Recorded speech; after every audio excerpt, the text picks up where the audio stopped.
Hai, Assalamualaikum. Kembali lagi dengan Rahmi punya ide.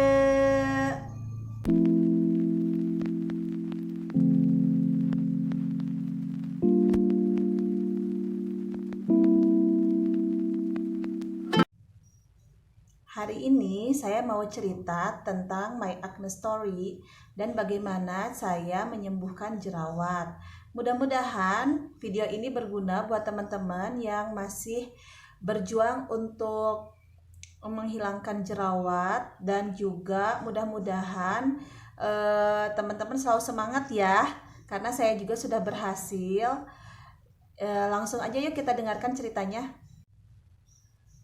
Jadi saya mau disclaimer dulu, saya bukan ahli kulit atau ahli obat ya, cuman saya itu adalah orang yang pengalaman berjerawat selama puluhan tahun. Karena sekarang umur saya itu 37 tahun dan saya berjerawat sejak umur saya 11 tahun atau kelas 5 SD, bayangkan. Dan belum pernah sembuh kecuali sekarang. Jadi saya itu benar-benar berjuang menyembuhkan jerawat sejak kelas 5 SD ya. Nah, ceritanya saya itu jerawatan kelas 5 SD itu komedo di sini, dan saya suka pencet-pencet jerawat saya, jadi makin lama makin parah. Karena dari dulu itu saya nggak ada edukasi bagaimana sih kalau ada jerawat, apa dikasih obat atau apapun. Karena kebetulan memang saya itu jerawatnya genetik dari atas ya, dari keturunan. Cuman bapak saya itu nggak jerawatan, tapi kakek saya jerawatan, jadi membawa carrier gitu, carrier cucu-cucunya berjerawat gitu ya. Nah, setelah SD itu nggak dikasih obat apa-apa, cuman dipencetin, dan tidak semakin parah jerawatnya ke pipi, cuman di kening saja. SMP itu saya pesantren. Nah, pesantren itu sudah mulai mengenal pelembab, tapi yang masih sederhana. Jadi seger snow, terus bedaknya max, cuci mukanya juga sabun bayi gitu ya. Jadi jerawatnya masih berupa komedo dan sudah menyebar ke pipi, ke dagu, ke hidung. Nah, bodornya itu saya kan dulu memang belum kebeli skincare, jadi memang uang jajannya juga terbatas. Nah, di situ itu ada beasiswa. Kalau misalkan juara umum itu dapat beasiswa, kalau nggak salah sebulan 25.000, dan bodornya itu saya belajar mati-matian supaya dapat beasiswa, supaya saya bisa beli skincare gitu ya. Jadi buat kalian yang nggak tahu kenapa saya mati-matian mati-matian belajar itu untuk menyembuhkan jerawat gitu. Tapi jerawat saya itu makin parah waktu SMP itu, karena masih suka dipencetin dan stres. Karena kan pengen ini ya, pengen dapat beasiswa, jadi stres gitu belajar mati-matian. Kurang berteman, kurang gaul, pokoknya belajar saya mau dapat uang, mau beli skincare gitu ya, bodornya tuh. Akhirnya SMA itu saya pindah ke SMA negeri. Jadi kalau misalkan dulu itu kan di pesantren itu di asrama, nggak kemana-mana. Di SMA itu kegiatan makin banyak, naik angkot juga, debu gitu ya. Jerawatnya makin parah, dan saya waktu itu pernah nyoba korban iklan lah, satu produk namanya itu sabun Extraderm. Aduh maaf ya, ini bukan menjelek-jelekan produk, tapi memang setiap orang itu ada kecocokan dan ketidakcocokan dengan sebuah produk, dan kebetulan saya itu nggak cocok. Nah, sejak menggunakan sabun itu, jerawatnya jadi jerawat batu yang meradang gitu, jadi bukan komedo lagi. Kalau komedo kan dipencet tuh keluarnya kayak nasi gitu ya, ini tuh nanah gitu, makin parah. Tapi belum, dan memang saya dari keluarga sederhana, belum punya uang buat ke dokter atau apapun, jadi pakai yang alami. Pernah satu waktu, karena kata orang juga pakai bawang putih, bukannya sembuh, kulit saya makin meradang dan gosong gitu ya, gosong yang nggak bisa disembuhkan lagi, pokoknya kulitnya digosong aja. Terus coba-coba pakai apa sih, pelembab mama saya gitu ya, kayak apa ya, lupa lagi lah, pokoknya banyak deh. Yang namanya juga mama saya kan gak jerawatan, jadi Dia juga pakainya kan ya segala macam kosmetik gitu, dan saya mencobanya kalau nggak salah itu pelembab Viva gitu ya yang bengkuang, terus ada Haslin Snow, ada Nivea, pokoknya saya nyoba-nyoba itu semua. Alhasil jerawat tambah parah, tambah berminyak kulitnya, dan juga sabunnya juga yang ada aja karena belum kebeli ya. Pernah suatu waktu memaksakan diri ke dokter spesialis, cuman sanggup 1 kali datang karena memang mahal sekali untuk ukuran kami, keluarga kami gitu ya. Mahal sekali itu harganya dan jauh. Jadi nggak diteruskan. Jadi belum tahu prosesnya seperti apa. Pokoknya masa SMA saya lewatin dengan minder, cuman mikirin jerawat dan menutup diri gitu. Kalau di luar kayak yang ceria, main kayak yang apa gitu, padahal dalam hati tuh minder terus teh, kenapa sih aku harus jerawatan gitu ya, karena memang nggak seperti sekarang.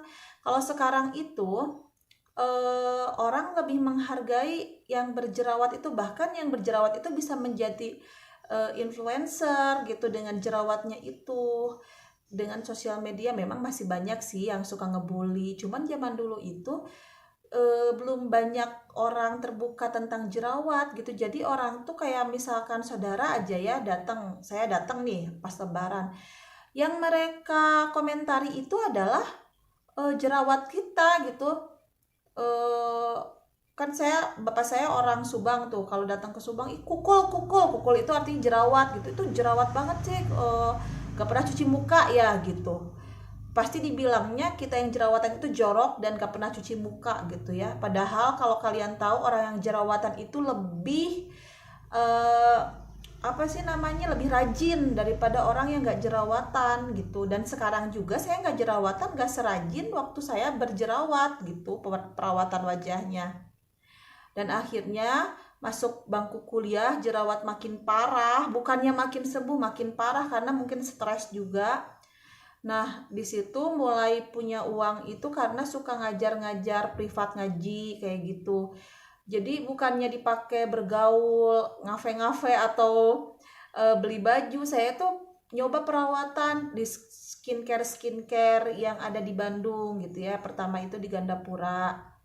Ya mending, tapi kalau misalkan telat facial nanti jerawatnya tambah parah gitu. Terus pernah ke LBC. Di LBC itu kalau udah di facial bengkak-bengkaknya itu parah banget. Dan dulu tuh kan naik angkot dan nggak bawa masker gitu ya, jadi yang di angkot itu pada ngeliatin. Di depan saya itu bapak-bapak bawa anak, mukanya mulus, ngeliatin saya kayak gini. Dulu kenapa bodoh banget sih saya nggak ngomong, "Pak, kenapa Pak ngeliatin Pak?" Nggak tahu ini apa, ini namanya jerawat Pak, nggak gitu ya dulu tuh. Kenapa saya nggak ngomong gitu dulu mah? Aduh, malah jadi minder gitu kan, bawaannya tuh jadi stres gitu kan, pada orang pada ngeliatin. Dan kalau udahnya itu ngelupas, dan itu cukup mahal gitu. Jadi sekali datang itu 300 sampai 500 ribu. Itu tuh tahun 2000 satuan lah ya, 2004-an, zaman-zamannya saya kuliah gitu ya, 2004-an. Dan akhirnya saya juga kurang sabar orangnya gitu kan, kok merasa nggak ada perbaikan gitu. Kalau misalkan udah waktunya di facial, kan facial itu kalau yang parah 2 minggu sekali, kalau yang nggak parah itu sebulan sekali gitu.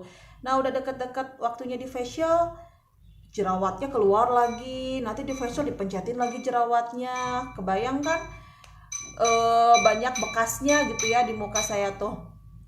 Iklan dulu tukang bubur. Nah akhirnya pindah lagi ke ada namanya Auraku gitu ya. Nah di situ mending, mukanya mending, cuman bikin kering karena kayak komposisinya tuh kalau untuk jerawat tuh banyak alkoholnya gitu. Harganya nggak terlalu mahal, terus dekat dari rumah, dan juga hasilnya juga lebih mending. Cuman ya setiap itu juga, setiap apa sih, setiap skincare dan tempat perawatan juga ada kekurangan ada kelebihan ya. Pokoknya waktu SMA itu yang saya nggak pernah lupakan adalah, kan kalau dari rumah mau naik angkot itu harus jalan dulu lewat sawah ya. Ada anak-anak SD ngeliatin saya sambil ketawa-ketawa, dikirain saya kenapa gitu. Taunya mereka bilang gini, loba pisan si teteh jerawat dah, katanya teh gitu kalau bahasa Indonesia. Itu si kakak itu jerawatnya banyak banget. Ya Allah, celep banget, hati saya itu sangat sakit hati, sedih banget.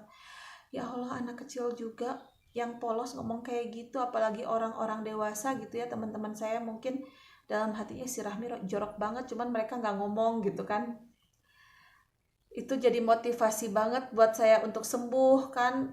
Jadi saya tuh lebih rajin perawatannya, lebih rajin cari duitnya. Jadi masa muda saya itu bukan diisi dengan berteman, mencari pengalaman kerja, bukan kayak gitu, tapi ini jerawat gimana caranya sembuh gitu. Makin stres, makin menyalahkan diri sendiri, makin sedih lah pokoknya. Kok gini banget sih hidup saya, boro-boro kepikiran cari pacar atau cari calon suami ya di saat teman saya tuh udah pada mau menikah gitu di akhir-akhir perkuliahan tuh. Jadi lulus kuliah tuh pada menikah, boro-boro saya tuh masih jauh lah yang kayak gitu.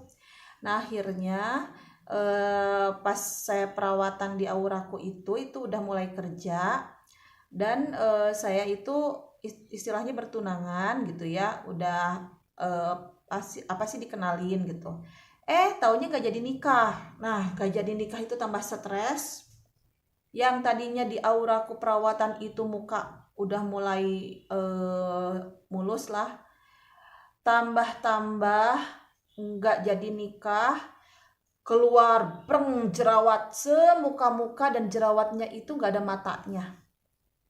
Jadi jerawatnya itu beruntus tapi nggak ada matanya gitu ya, kayak disebutnya apa sih sekarang tuh, milia. Coba cek ya milia itu bentuknya kayak apa. Itu membingungkan sekali. Akhirnya saya berhenti di Auraku, terus saya pindah ke Vidis Baniar. Nah Vidis Baniar alhamdulillah sembuh jerawatnya, sampai bekas-bekasnya juga hilang. Karena di sana itu kalau udah misalnya perawatan setahun di situ dan jerawatnya udah nggak terlalu aktif lagi, di situ ada perawatan namanya PRV. Jadi untuk menghilangkan bekas-bekas jerawat gitu ya. Nah akhirnya itu lumayan sih harganya, yang PRV itu sekali datang itu sejutaan. Tapi kalau perawatan di Vidis Baniarnya nggak terlalu mahal, dan krim-krimnya juga nggak terlalu mahal ya. Untuk saat itu sekali datang 300.000 itu nggak terlalu mahal ya.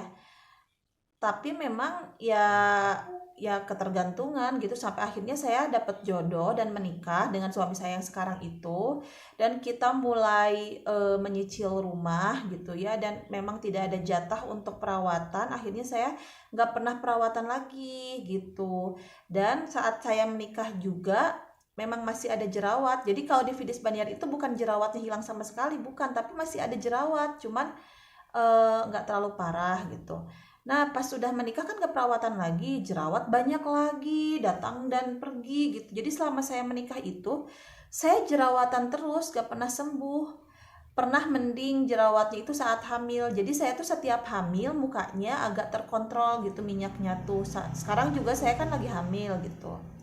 Nah pada akhirnya jerawat saya tuh parah banget di tahun 2019 ya, 2018 2019 gitu kan, 2020. Nah saat 2020 itu saya kena sakit teman-teman. Sakitnya itu namanya adalah batu empedu dan GERD. Nah karena sakit itu konsultasi kan sama dokter, jadi tidak dibolehkan mengkonsumsi beberapa jenis makanan. Apalagi untuk batu empedu itu harus berhenti memakan makanan yang mengandung lemak dan kolesterol, karena empedu saya kan sudah diangkat. Jadi sedangkan empedu itu untuk mencerna lemak ya, jadi saya udah gak punya lagi untuk mencerna lemak gitu. Organ tubuhnya dikhawatirkan akan menyumbat ke organ yang lainnya. Kalau dulu kan gak bisa dicerna jadi batu di empedu, jadi kan cuman menyumbat di empedu saja. Kalau sekarang udah gak punya empedu, takutnya ke organ-organ lainnya menyumbat. Nah tapi ternyata seperti video saya yang sebelumnya juga, saya pakai Kelly dan juga saya melakukan hal-hal ini, jerawat saya sembuh total teman-teman. Tinggal bekasnya lihat ya. Ini jangan dibandingkan dengan orang yang kulitnya normal, ini tuh. Jadi kalau kalian tidak percaya, berikut saya perlihatkan foto-foto saya ketika saya jerawatan, sekaligus foto saya dengan adik saya yang masih berjerawat ya.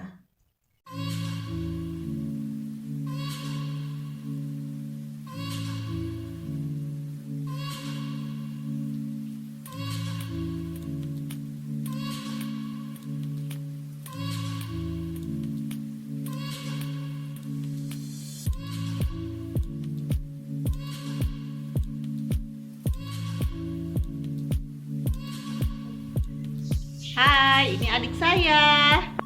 Kita itu sebetulnya jenis kulitnya sama, tapi dia masih breakout dan kita pakai produk yang beda. Ya kira-kira saya juga sebelum pakai Kelly seperti ini ya kondisi kulitnya. Karena kita itu sama banget wajah, jenis kulit. Kamu lagi perawatan juga ya? Iya, baru seminggu. Iya, doakan ya, mudah-mudahan berhasil juga. Nah, teman-teman, jadi penyebab jerawat itu apa sih? Jadi, penyebab jerawat itu adalah kadar minyak yang berlebih sehingga menyumbat pori-pori. Dan bila ada bakteri dalam pori-pori kita tersebut itu akan menyebabkan peradangan sehingga timbullah jerawat. Nah, itu kenapa orang yang kulitnya berminyak lebih rentan berjerawat daripada orang yang kulitnya normal atau kering ya, karena kita itu pori-porinya tersumbat gitu. Nah, bagaimana saya sembuh dari jerawat? Pertama yang saya lakukan adalah saya mengembalikan dulu skin barrier saya gitu. Skin barrier itu apa sih? Jadi kayak seperti lapisan di atas permukaan kulit yang melindungi kita dari kuman-kuman gitu. Jadi kalau orang yang jerawatan itu skin barriernya itu rusak karena terlalu sering mungkin di apa sih kena bahan-bahan obat-obatan atau terlalu sering dieksfoliasi gitu ya, di scrub kayak gitu, jadi rusak, jadi rentan berjerawat dan lebih sensitif gitu. Dipegang jerawatan, tidur di tempat yang kotor jerawatan, kena debu jerawatan. Nah itu berarti skin barriernya itu rusak teman-teman. Nah, apa yang saya lakukan untuk mengembalikan skin barrier saya? Pertama, saya itu hanya memakai basic perawatannya yang basic aja. Jadi saya cuci muka sehari 2 kali dengan triple cleansing. Pertamanya milk cleanser dulu, terus pakai misal water Garnier, terus cuci muka gitu ya. Udah itu sesudahnya pakai toner untuk menyeimbangkan pH gitu kan.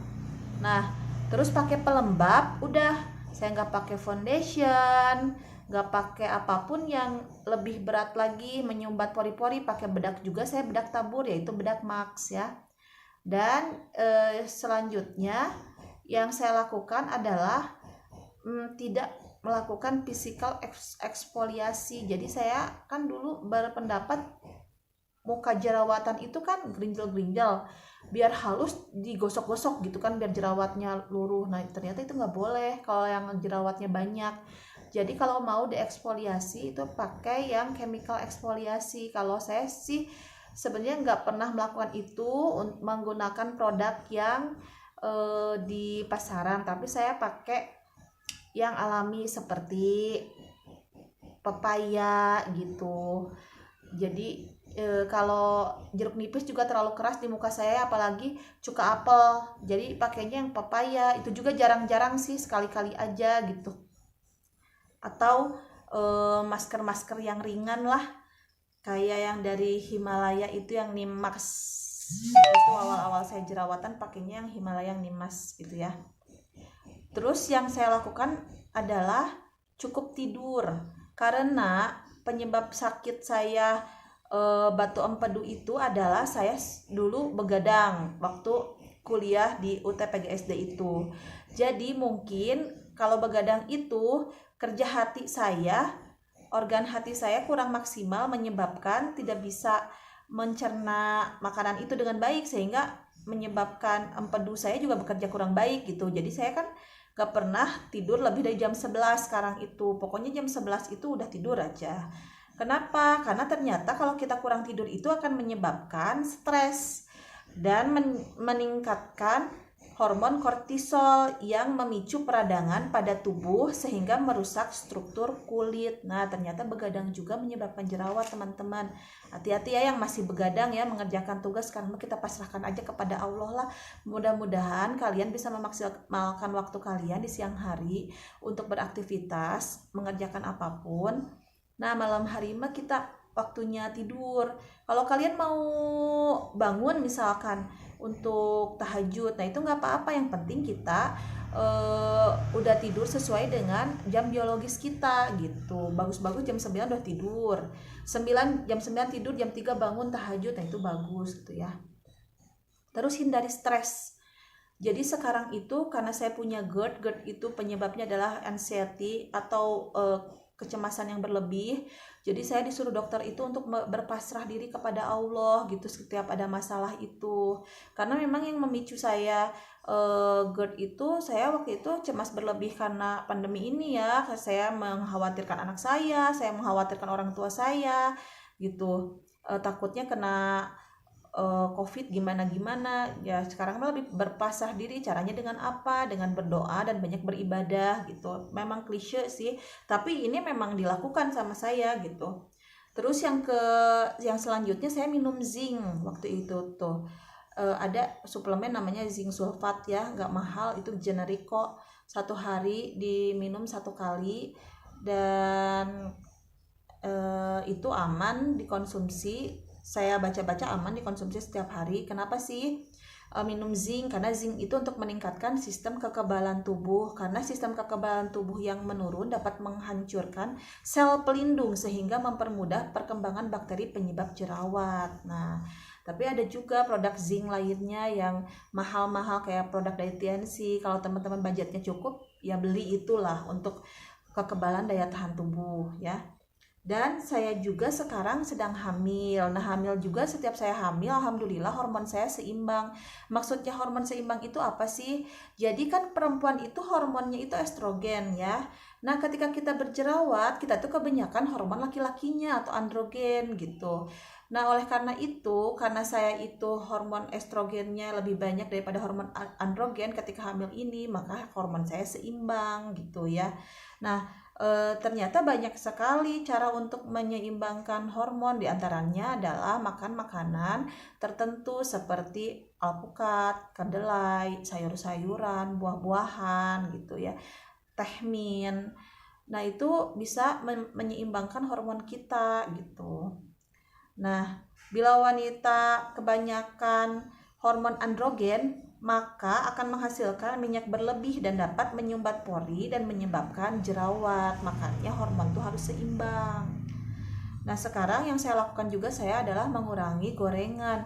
Bukan hanya gorengan yang terbuat dari tepung, tapi saya juga tidak mengkonsumsi makanan misalnya tahu goreng, ikan goreng, saya sudah tidak, karena sekarang saya itu lebih ke kukus-kukus dan juga lebih ke yang dibakar aja di atas teflon gitu, atau wajan anti lengket gitu ya. Memang sulit sih karena kita harus selalu menyiapkan makanan dari rumah. Cuman kan karena saya pengen sembuh dan suami saya juga mendukung, jadi itu terasa ringan. Tapi kalau kalian masih kesulitan, ya berusaha. Karena kalau kita pengen sembuh itu kita kan harus usaha, harus benar-benar sungguh-sungguh, jangan banyak alasan. Karena kita itu kebanyakan suka banyak alasan dan sulit memulai gitu. Tapi karena saya itu benar-benar pengen sembuh dari penyakit saya, karena saya punya anak yang masih kecil, pengen hidup gitu. Nah, bonusnya muka saya bersih dari jerawat, padahal saya sudah berpuluh-puluh tahun melawan jerawat gitu ya. Nah, kenapa gorengan itu menyebabkan jerawat? Karena lemak jenuh yang dikonsumsi berlebihan lambat laun akan terakumulasi pada sel-sel tubuh dan dapat menghambat peredaran darah sehingga menyumbat pori-pori dan terjadi komedo atau jerawat gitu. Terus yang saya lakukan juga adalah mengurangi karbohidrat olahan dan juga gula olahan, karena kedua jenis makanan itu mengandung indeks glikemik yang tinggi. Nah, tingginya kadar gula di dalam darah itu dapat meningkatkan peradangan kulit ya. Seperti kita tahu, karbohidrat juga kan kalau misalkan bakar atau diproses dalam tubuh itu lama-lama akan menjadi gula ya. Nah, gula yang berlebihan itu akan menyebabkan peradangan di kulit gitu. Makanya saya semenjak stop mengurangi ya, bukan menghilangkan sama sekali karena di kue-kue itu masih banyak gula gitu ya. Mengurangi gula yaitu mengurangi apa sih, kayak dulu kan saya sehari itu bisa minum kopi sachet itu 4 sachet gitu. Udah gitu beli boba-boba yang kayak gitu, dan ternyata itu kandungan gulanya banyak. Terus mie instan itu kan kayak karbohidrat gitu ya. Terus gorengan itu kan karbohidrat juga kan, tepung terigunya. Nah itu. Terus saya juga stop kopi kan, dan susu olahan, mengurangi susu olahan. Tapi saya masih mengkonsumsi keju yang dimakan bersamaan dengan roti. Tapi saya sudah mengurangi produk olahan susu yang lainnya seperti kopi susu yang tadi itu kan. Karena dalam susu olahan itu mengandung banyak gula. Akibat dari sapi yang sedang menyusui, itu hormon sapinya sih gitu ya. Terus apa yang saya lakukan juga sekarang, saya banyak minum air putih karena saya udah nggak minum teh. GERD itu nggak boleh ya, harus mengurangi teh, harus mengurangi kopi. Saya cuma minum air putih. Kalau minum sesekali juga saya minum yang buat pencernaan itu Yakult paling juga, atau probiotik ya. Terus saya juga nyemilnya sayur, nyemilnya itu buah. Jadi kalau dulu saya itu beli seblak 10.000, sekarang saya beli buah harganya 8.000.